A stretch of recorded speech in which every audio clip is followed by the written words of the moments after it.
sequences or huge fights or whatever, or even a CGI or blood, whatever. Like that's all cool and that's like something I'd want to see sprinkled in. But I just really wish we saw more of the world building, more of the character relationships than what we got. Always left wanting more, which I guess is a good thing. Shows they're doing something right. That itch hasn't really been quenched yet or satisfied or whatever. So yeah, I think this was definitely an enjoyable season. Totally, I was hooked every week. I mean, watching it first thing every Thursday on Amazon. It's really good, entertaining, makes me laugh. But I just feel like they could be really going above and beyond, or just doing something more. I just feel like they've got all the winning ingredients for like this great show, and I just feel like they aren't really utilizing it to its full potential, which makes me just feel a bit like, like could have been better, could have been a bit more. But yeah, I think the first two seasons were so strong. Season three, I feel like it dipped down halfway through a little bit. Frenchie and Kimiko as characters, I absolutely love, especially starting off like they were my favorite characters from The Boys. But then the storyline they got in season three, first time in watching the show that I actually kind of skipped forward a few seconds because I was just like, okay, this wasn't that interesting, which is so sad because I find the characters so interesting. This season, I felt was their storylines were better. I just felt like the whole guilt thing with Frenchie was dragged on a bit too far and a little bit kind of out of nowhere. And that romance he got at the start of the season, I just thought there was just no build up to it, and it just didn't really like there was no chemistry. Just did not like it at all.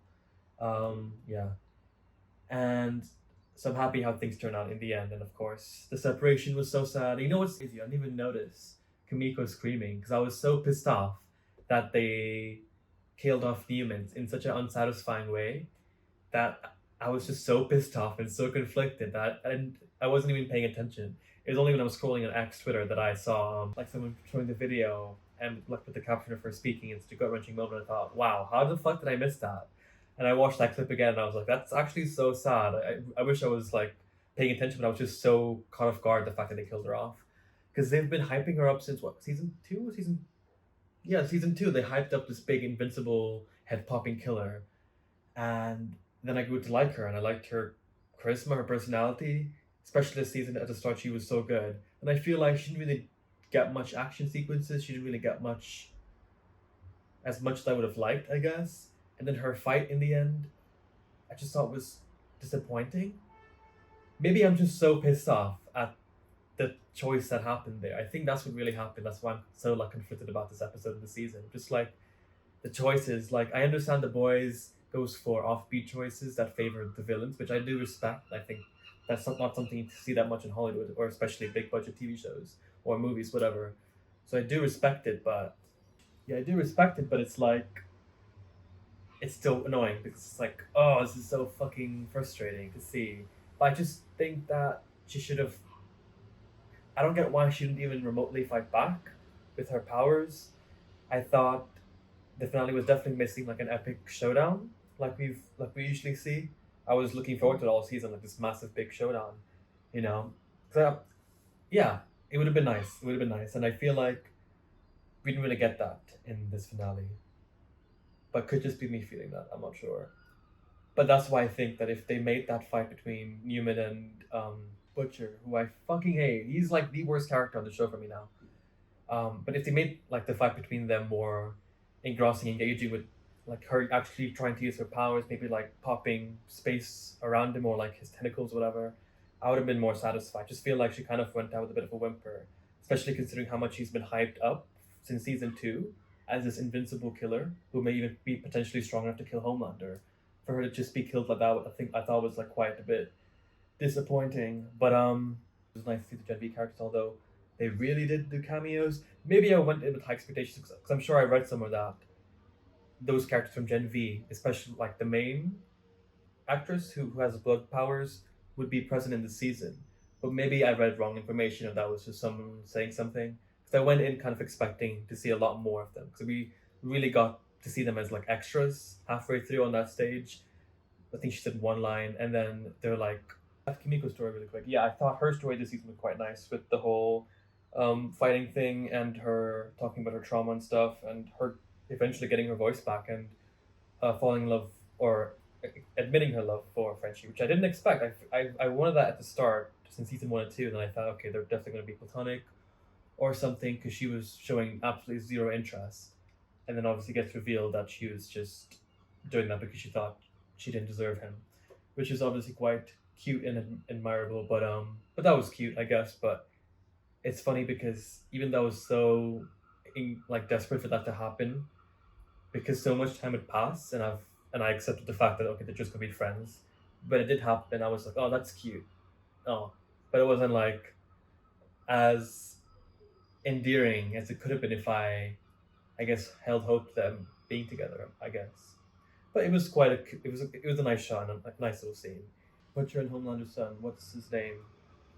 I forgot. But that was quite cool and quite dark how that ends off. I do think it's quite interesting how they've been like teasing us this entire season, because in the end of the last season, if I remember correctly, he had that evil little smirk on his face, and I went in thinking, okay, he's made his choice, he's gonna go to the dark side, and that's how his storyline's gonna go, which I guess be fitting in the boys' universe. Then I feel like we started off the season where he's like hesitant, he's seeing through the cracks, and he's actually trying to be nice. So yeah, about halfway through the season, I thought, okay, maybe he actually won't go to the dark side, and this season will be showing him coming to the light and like joining the boys and stuff. But obviously, that end confirmed everything. Well, I wouldn't say it confirmed. He was dropped with a big bomb. I mean, that agent, I think she dropped too much on him, and she should have at least locked him up sooner. So that's kind of on her, because I was just thinking, you gotta move out the way. He's gonna fucking push you out the way and like break you in half. So that wasn't handled well on her part, I think, and I think that he may change his mind. I think he just needs time to process it. But judging by how little guilt he felt after killing her, I just think that he sealed his fate as being on the dark side. And frankly, after that, and after whatever I know he's a kid. I feel like I'm being really harsh on this kid, but not gonna lie, after what I've seen, maybe it's time for him to go or be neutralizers. I don't know, something, because I just feel like he's kind of gone to the dark side. And I feel like when you're a kid and you're going through, I don't see how you can come back from that when it's something you've been sunk into at such a young age, just becomes a part of you. But you never know. But that's just the vibe I get, and especially if he's gonna be hanging around Homelander, uh, that's just gonna further instigate his dark thoughts. Let's be real. And what else? Starlight story I thought it came out of nowhere. Maybe I missed something in the first three seasons, but I just don't see how they. It was a cool idea for her to go through that, like getting bullied or getting her secrets coming out of her being like a bitch pretty much, and then her being depressed with facing who the person she is now compared to who she was trying to be compared to who she was being with her mom. So I did think that was quite interesting, and by the end I did enjoy it. But I do feel like at the start of the season I just thought, oh, is that the storyline we're going for her? It just kind of seemed like it came out of nowhere. And I get it was like this big secret that came out that she's like had like a rude past in her pageant days, and it is believable. I just feel like it came out of nowhere, unless I missed the sprinkling of it in earlier seasons. But that was quite enjoyable, and the whole shifted thing was definitely cool. I was kind of hope I guess I was hoping to see the shifter against more of the boys or even like the heroes. I just thought it's a cool concept, right? Uh, I thought the way it has to peel the skin off was quite interesting as well, and how like the whole mind of like when she whatever says that they're like a sociopath because they can read memories and they don't know what they look like themselves. I thought that was a very interesting concept. So I do like that we got that.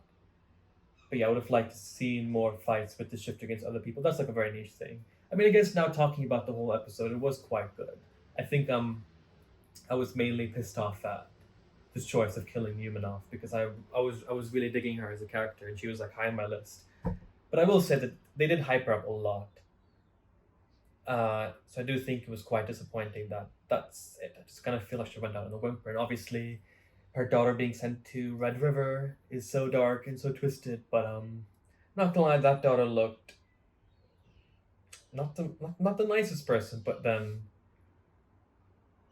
probably didn't have a good life. But wasn't she raised with Newman in that house? So I don't know, but obviously she has to put on this face because of her mom protecting her and teaching her how to be this way. So you can't really blame her. But yeah.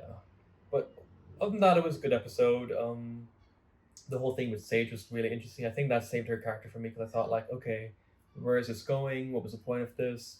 But obviously, seeing it now, I think is quite cool because you get the vibe without her explicitly saying it that she pretty much did all this just to see if she can, if she could, because she's literally bored and she sees the world as like this game that she's like this war game that she's playing. Humans or species with high intelligence can tend to be cold or even tend to be a bit cynical or a bit evil. I guess I was hoping that Sage was doing all this with not the intention to help Homelander. That's what I was getting at. But judging by the ending, she obviously has his back. But then again, this could be another one of her big schemes. So I do hope I have high expectations for Sage's storyline. I do hope that there's more to even what she's revealed at the end. That even that's part of her chess move. So we'll have to see where that goes. And anything else that I miss? Huey's storyline was quite good, and yeah, he always gets liquids and bodily fluids and blood splash all over him, and less than anyone else. That's always interesting. But I thought his storyline was quite nice. I did actually tear up when his dad died. I think that's the first time I teared up in the show because the show is so like comedic and so gritty. It's hard to like find that true emotional attachment to it. I do tend to find that with most shows or movies that have like a strong comedic overtone. Not necessarily comedic movies, but just like when there's such a high importance on comedy, I find it hard to connect with. But that scene definitely it got me it got me to shed a tear or two, so that was quite sad. And the whole story with him and his mom is very similar to my situation. So I was just like, whoa, that was it was interesting to see it on TV. I don't think I've seen that sort of like dynamic. Wow, that's a very niche thing I'm seeing on this big show.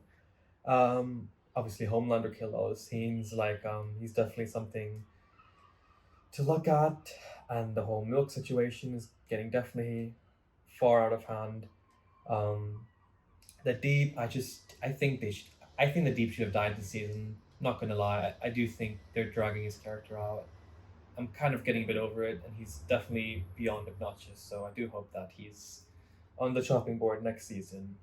And Black Noir, I found him funny, but then he was a bit relatable. But then he's so quick to kill these people. It's just like, but you're so quick to do it. So are you really questioning your actions? When he gets it hard on in the end, that was my last straw. I was like, okay, that is disgusting, and you are on the shit list. So I hope he's on the chopping board as well. And Ashley, I'm not sure if I missed it, but did we see her again after she took the V, compound V? Because I don't think we did. Because from what I gather, I think she runs off, and then we see Deep killing somebody else. But I did not expect it at all, and I think that that's gonna be really cool because she's been like this punching bag and slave to these superheroes. I think it'd be a nice dynamic to see her be a superhero herself. Although in her transformation scene, it did seem like something was going wrong or something was going to be morphed or warped. But I do hope that she finally gets on the good side of life and she gets a good set of powers and that she can actually stand up to herself against. I do wonder though if she would join the boys or fight, or would she just run away? Because I just feel like she's so in that world. I don't think she'd be able to carry on her life like none of that happened, you know. So it would be cool to see her like on the boys or something, because I feel like they teased that with her and A Train. So that would be a cool dynamic that I don't think anyone would have expected, especially starting from season 1 or 2. So I guess now that I've talked about it, I do think it was a good season. There were a lot of good moments. I think I was just really pissed off at Newman's death, which I do think was handled horribly. It was just completely out of nowhere, and I I thought she could have put on a real fight. I get Butcher is strong, but I just think that but overall it was a good season. It was funny, entertaining, bloody, shocking.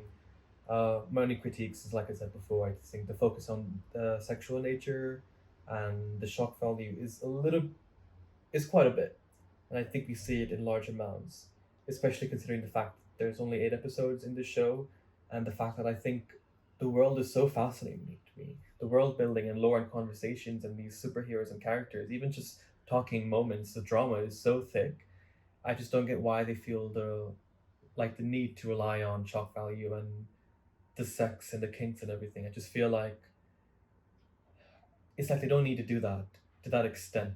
It's nice to have it sprinkled in to get a little laugh or a little, didn't expect it. I'm like, whoa, that's so disgusting. But it's just like, it's reaching a point where it's just happening too much. It's like, can we refocus back to the story or even just background side quests and stories? I'm so fascinated with that world. So we'll have to see how next season goes. But I have high hope. It's a finale, phase two of Sage's plan. So we'll see how it goes. Let me know what you thought about it because very, very conflicting episode.